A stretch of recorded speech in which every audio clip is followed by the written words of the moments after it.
Welcome back, everyone. For today's video, we are going to be taking a look at the grand finals of the Speed Chess Championship being held here in Paris, France. Now, as you guys know, I played in the consolation match yesterday, beating Hans Niemann to secure third place. But today we have the big showdown that everyone is waiting for between Magnus Carlsen, the five-time world champion, and Alireza Firouzja, the junior who is most hyped and expected to overtake Magnus potentially in Blitz, as well as classical chess.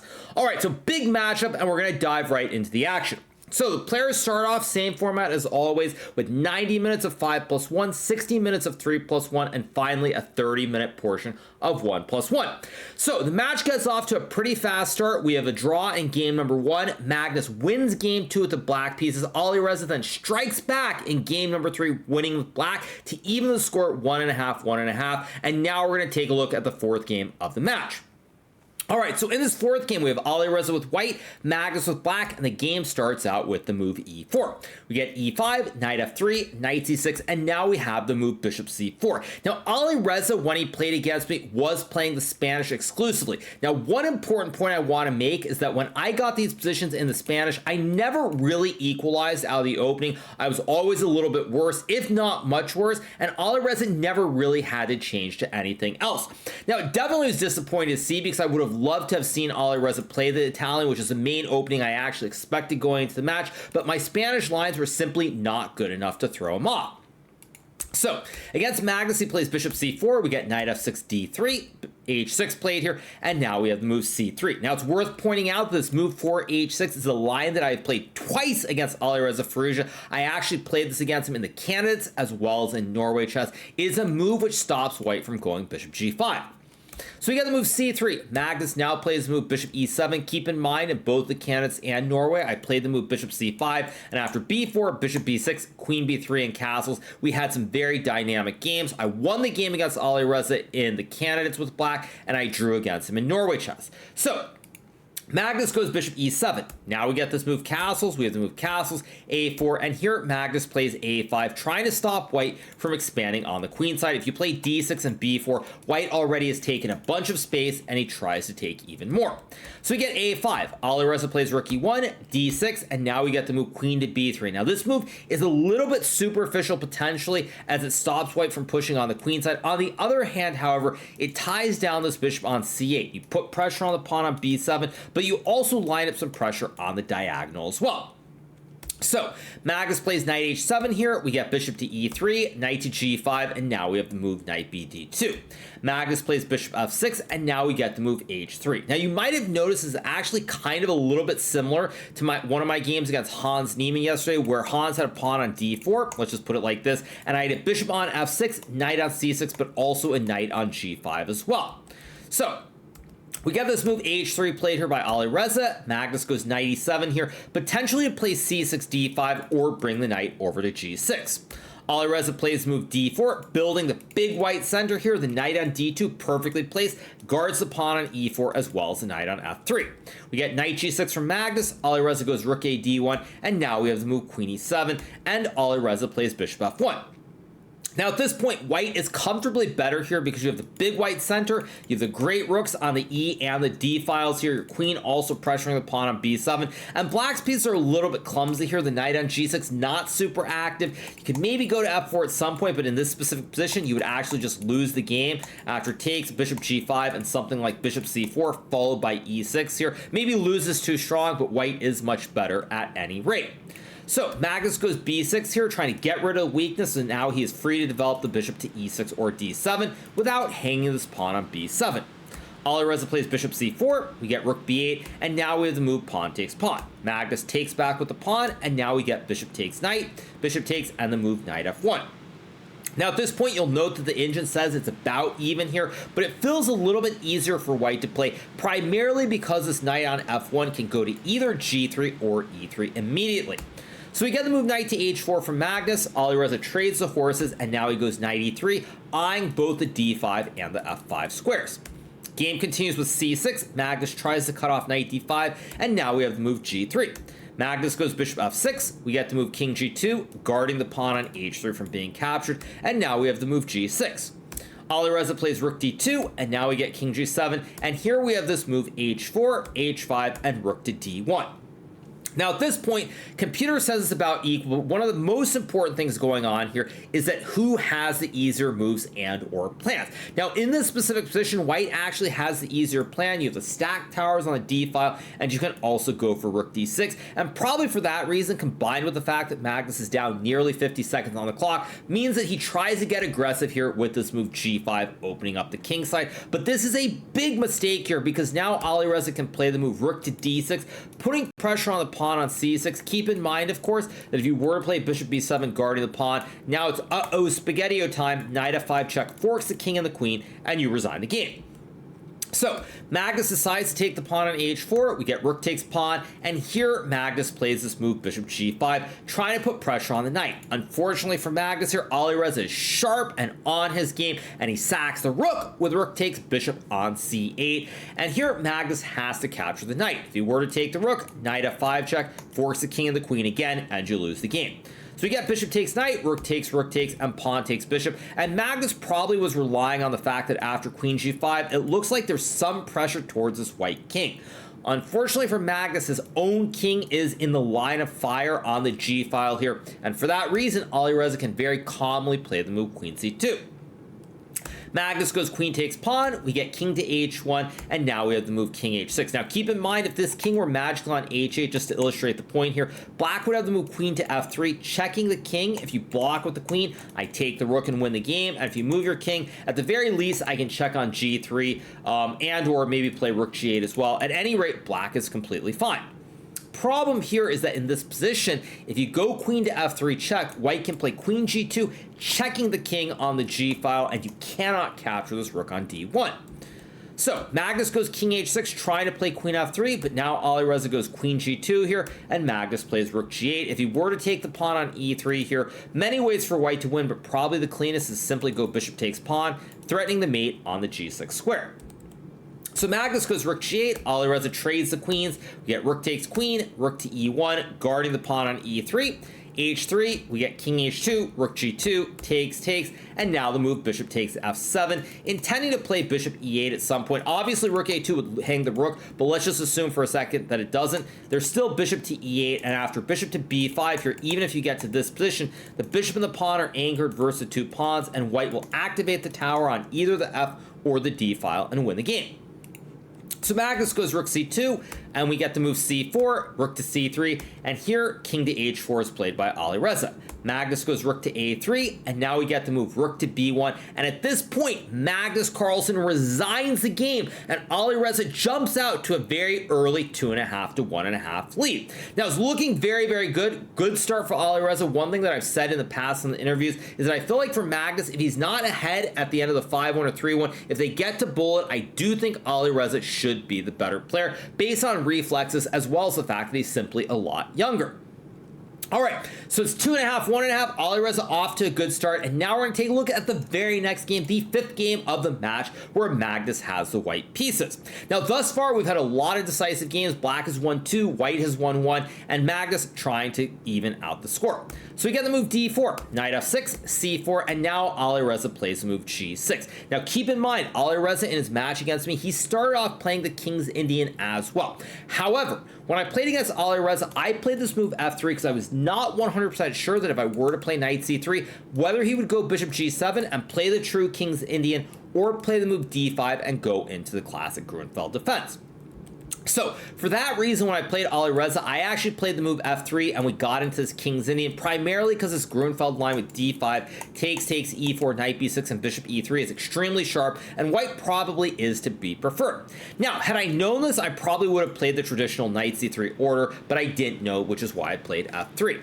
At any rate, Magnus not afraid. He goes knight c3, we get the move bishop g7, and now we have the move e4.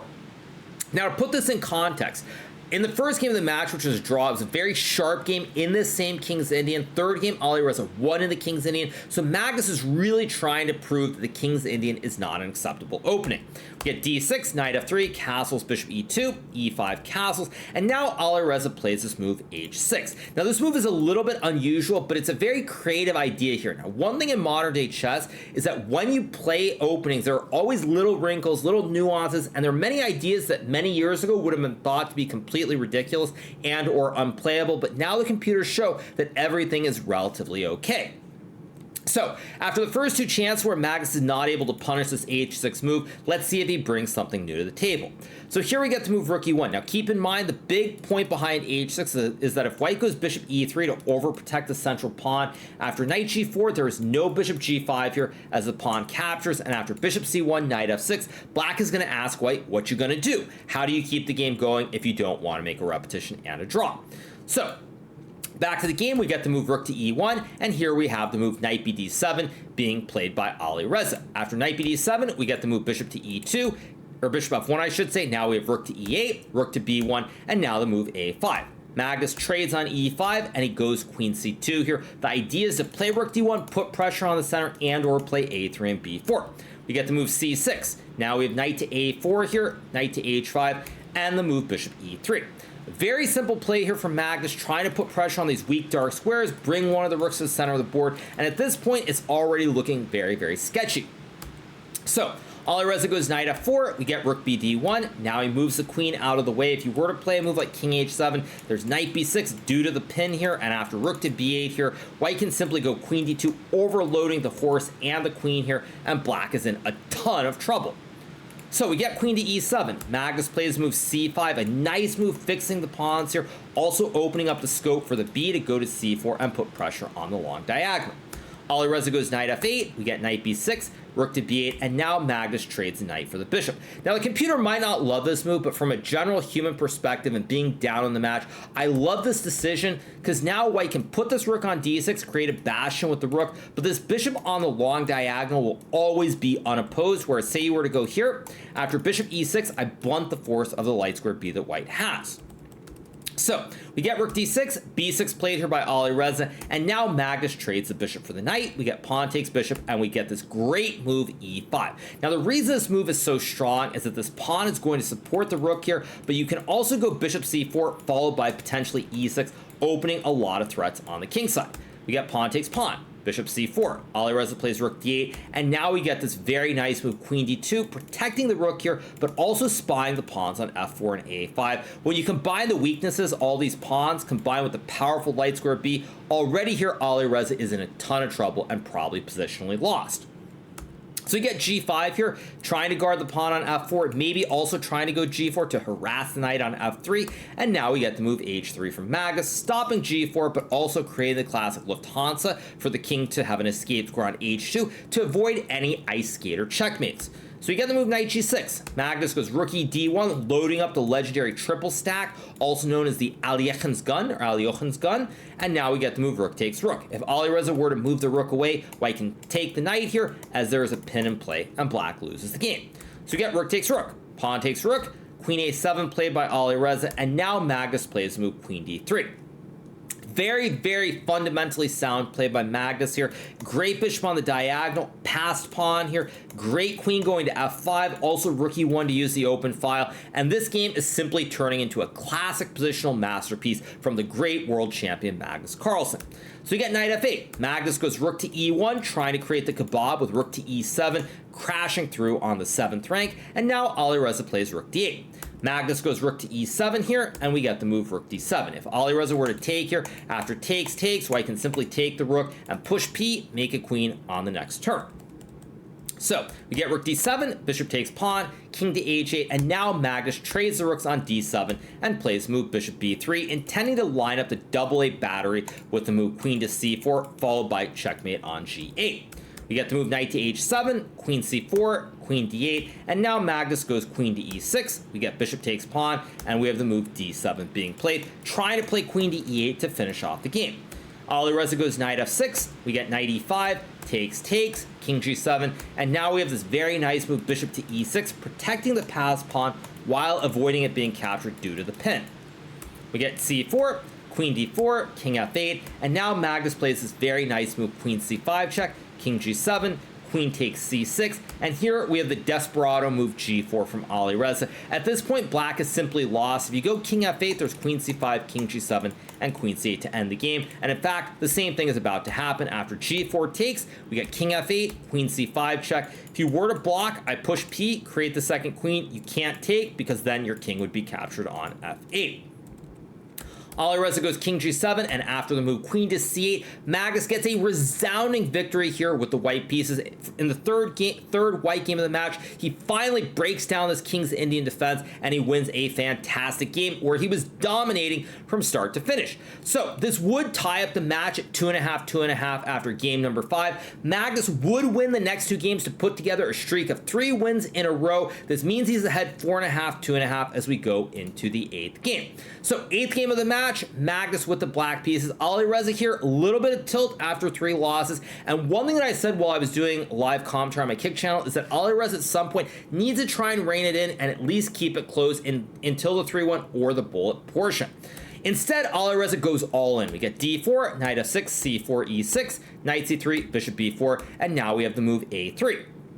Magnus trades on c3, plays move knight c6, and now we get this move f3. Now what white is trying to aim for is a big, big, big white center here, where you have these pawns all connected together. You've got f3, g2, f3, e4, c3, c4, and d4, and you've got this massive wall of pawns versus these knights on c6 and f6. That being said, it is an extremely committal move here, because after e4 is played and we get the move bishop a6, black's plan is quite simple. I want to go after this weak pawn on c4. If you play, say, knight h3, knight a5, very quickly this pawn is under pressure due to this pawn on c3. If you could magically move this pawn over where it guards this pawn on c4, white would be doing very well. So we get bishop g5, h6, bishop h4, and now we get the move g5. Now the reason I say this is going all in is because white has serious pawn structure weaknesses on the queen side, so if you're not crashing through on the center of the board, you're probably going to lose this game. So we get the move bishop to f2. Magnus goes knight to h5 here. The idea is that now after h4 is played, Magnus can go queen to f6, guarding the rook and preparing to take the pawn. If you were to play the move queen e7, for example, now I think after h4, say you were to castle, I think there's a bunch of pressure on the king side here. And even so, it's just a very nice touch here, because also if white goes g4, you have knight to f4, creating the bastion, and suddenly white can't do anything in the center of the board. So we get h4, queen f6. Now we have the move e5 from Alireza. Magnus goes queen g7, and now we get the move g3 here, intending to play f4, attacking the horse on h5. Magnus castles. We get the move bishop to d3. I think f4 here, by the way, wouldn't quite work just yet, because after takes, you sack the horse, and when I move the bishop, there's g2, forking the rook and the bishop at the same time. So we get the move bishop d3 here, developing move, moving the bishop off the f1 square while intending to go f4.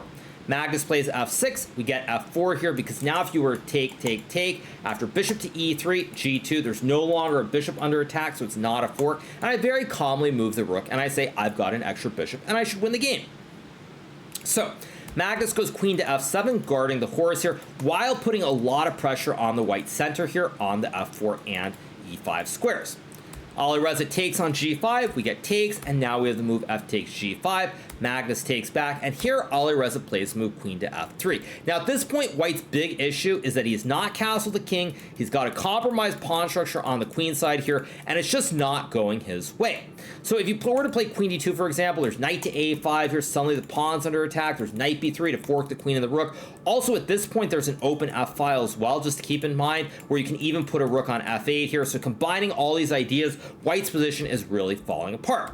So you get queen f3. Magnus snaps the queens, and now he goes knight to f4. A brilliant move here, as he now attacks the rook and the bishop at the same time, creating the classic fossil. Now, if Alireza had not just lost 3 games in a row, I think there's a decent chance he would have found the right move here to keep the game going, which is this move bishop to h7 with the rook guarding the bishop and the knight unable to capture the bishop on d3. Now, black is still better after knight to d3, king to e2, and this move knight b2, but after knight g5, takes, and king d2, material remains balanced here. White can bring the bishop back to e4, and even though I think Magnus still probably would win the game, there is a lot of play left. Instead, Alireza decides to play rook takes rook. Magnus captures the bishop, checking the king. We get king e2, takes, and now after rook to f8, suddenly white's bishop and knight are under attack. Alireza plays king e3, We get to move knight to a5, going after this juicy pawn on c4. Knight d2 is played, and now Magnus plays this move g4. And at this point, Alireza resigns the game on the spot because he's simply losing his pawn on c4 or losing the bishop. Say white were to go c5, for example. There's knight c4, takes, rook f3 check, king e2, takes with check, king e1, and now after rook takes c3, you'll notice that white's bishop is awful on f2. It's walled in. Also, if you ever move the bishop, you lose this one, so you can't move the bishop. Even your pawn on a3 is weak, and at this point, say you go here, king e1, black can probably go b5, a5, even do a king walk the king up the board, and it's just totally hopeless. So Alireza resigns this game, and Magnus gets a 4th win in a row. So, after this 4th win in a row, this means that Magnus takes a 5.5 to 2.5 lead. They would draw the final game. Alireza would stop the bleeding. So, after the 5+1 portion, the score was 6-3. Now, the next game we're going to be taking a look at is game number 10, with the score being 6.5, 3.5, with the players drawing the first game in the 3+1. So in this game, Magnus again has the white pieces, and he opens with the move d4, and Alireza decides to stick with the King's Indian. Now, one of the interesting things in this match that has some shades of the match I played against Alireza is that when I played Alireza and I played the Spanish system, let me just show it on the board, with this bishop c5, castles, knight g7, takes, d4, b5, bishop b3, takes, d6, f4, c5, queen d2. When I got into the system and I went knight g6 like 2 or 3 games, I got blown off the board. I got steamrolled. I was not changing in enough time to where it didn't matter. So when I lost 2 to 3 times in a row in the system in the Spanish, I was unable to recover. I started overpressing with white, and that is really where the match fell apart for me and why I lost by such a huge margin. Maybe I shouldn't say by such a huge margin, because then it looks like an excuse, because I was outplayed. But one of the reasons is because my opening simply fell apart. Now, what I find interesting in this match is that there are a lot of shades of this because Alireza does not change his opening. After having success in the first 2 black games with the King's Indian, he continues to play it again, and as we're about to see, it does not get any better. So we get this King's Indian, Alireza plays h6, here we have the move rook to e1, knight bd7, and Magnus again plays bishop f1. Now the problem, same as my match with Alireza, is that Magnus has now found a setup within this King's Indian where he's happy, he's able to play his moves quickly, and he's gotten a big advantage, as you can see from the evaluation bar. Now, it's understandable that Alireza wanted to keep playing the King's Indian in the scenario because he probably figured, well, if I'm solid, I can't ever win games. I got to go for the counterpunch. I have to try to win with both colors because time is running out. So we get the move rook to e8. Magnus plays rook b1. We get b6 here, and now we have the move d5. Alireza goes a5, and now we get to move a3, and here we have this move rook to f8. Now, in a later game in the match, I believe that Alireza would play this move a4 here, and there would be a draw after this move bishop e3. I do want to show this cool line, though. If white were to take the pawn, black can sack the knight, then he sacks the rook, and after takes, knight c5, you fork the queen and the rook, and after queen c2, knight e4, if you take the horse, there's bishop f5, hitting the queen and the rook and winning material. And if white were to play or winning material. And I should point out, however, that after you get this position with takes, if you were to play b4, for example, black simply can go bishop f5 here, and after bishop d3, you can sack the knight with knight c3, takes, and then e4, opening up the scopes, also opening up a file for the rook. So with the 2 b's here and the rook, black is simply close to winning. All right, what I want to mention was in that game after a4, bishop e3, that game would end in a draw after knight g4, takes, f5, knight c3 here, f4, rook e1, g5, h3. I believe the move knight f6 was played, knight h2, rook to e8, bishop e2, queen e8, and Magnus would find the very important move knight g4. If black could suddenly get the pawns rolling on the king side here with this typical King's Indian attack, black would have great chance to win, but this game would actually end in a draw after knight h7, knight h2, knight f6, and knight g4. So back to this game in the match. After a3, Alireza plays rook f8. We get the move b4, knight h7 played with the idea of going for f5, and now Magnus plays the move g3. Alireza goes bishop a6, and here we get the move queen c2 and the move f5 on the board. Now at this point, bishop a6 is a clear tilt move. Now I'm going to tell you guys a funny story. Most people watching this channel probably weren't alive when I played these games, but in 1997 or 1998, there was a great chess program that had come out. It had the name Fritz 4. And I remember many games I would play against it, just casual 3-0 blitz, play the program. And one thing the computer would be very bad at is if you were to, let me just set it up, say this bishop is Let me just set this up. Say this bishop is on g2. If you were able to create this structure where you attack a pawn on c4, the computer would play this horrible positional move b5, closing the queen side, and then I would move the knight, start pushing on the king side, and I won many games against the program Fritz 4. However, normally in the king's Indian, the bishop doesn't belong here. Usually this light square b belongs on this long diagonal. You're trying to attack, and this is a clear sign that Alireza is frustrated and on tilt. So you get the move queen c2. f5 played here by Alireza. We get knight to h4, and suddenly both of the pawns on g6 and f5 are very weak. Magnus plays queen, or not Magnus, Alireza goes queen f6, trying to guard the two pawns, and now we get the move pawn takes pawn. Alireza takes on f5, and here we get this move bishop to h3, an excellent move from Magnus, putting massive pressure on the pawn on f5. If you were to take on c4 here, there's bishop takes f5, and it's one of the weirdest forks you'll see where both of these knights are under attack, and they actually can't guard each other. You need either this f6 or f8 square to connect the horses, but you can't do that, so you're going to lose one of these knights, and with it, you are going to lose the game as well. So, Alireza goes for e4, Magnus plays knight takes e4, temporarily sacking a horse, but after takes and bishop d7, the pawn on f2 is guarded here, and this is simply a huge disaster for Alireza. So he goes bishop c8, Magnus trades the bishops, now he plays rook takes e4, we get the move knight g5, takes, rook e6, and at this point Alireza resigns this game, and after losing this game, now the score is up to 7.5, 3.5 after 11 games. Now, Magnus would win 3 more games in a row. He would get up to 10.5, 3.5. They would draw a game. It would be 11-4. And at that point, Alireza would finally win a game to make the score 11-5. So you might think that after getting it back to 11-5 with a little bit of time left in the 3+1 and some bullet, maybe Alireza could resurrect a miracle comeback and beat Magnus, but it was not meant to be. Magnus would continue to dominate. He would end up winning the 3+1 portion by a score of 8-2, and then ultimately he would end up winning the bullet by a whopping 9.5 to 2.5, and he wins the match by a score of 23.5 to 7.5, which is a huge margin. Now, we can say that Alireza tilted, obviously, after getting off to a good start in the 5-1. Magnus won those 4 games in a row, which definitely changed the course of the match. That being said, Magnus was dominant throughout this match. Now, I would say for Alireza, the big mistake was probably the opening. I thought playing the king's Indian every game, especially after he got into some of these bad positions, was simply bad match strategy. But at the end of the day, I don't think there's a whole lot he could have done, as Magnus Carlsen proves yet again why he is the greatest player in the history of chess by winning what I believe is his 4th Speed Chess Championship. So, dominant performance by Magnus to win this event once again in front of the live audience here in Paris, France, and he proves everything as he always does. So, on that note, I hope you guys have enjoyed this recap from the grand finals of the Speed Chess Championship being held here in Paris, France. If you are not already subscribed to the channel, make sure that you smash that subscribe button below, and we'll be back with some more recaps in the very near future. Hope you guys enjoyed. Have a great rest of your evening, and au revoir from Paris. See you guys. Bye.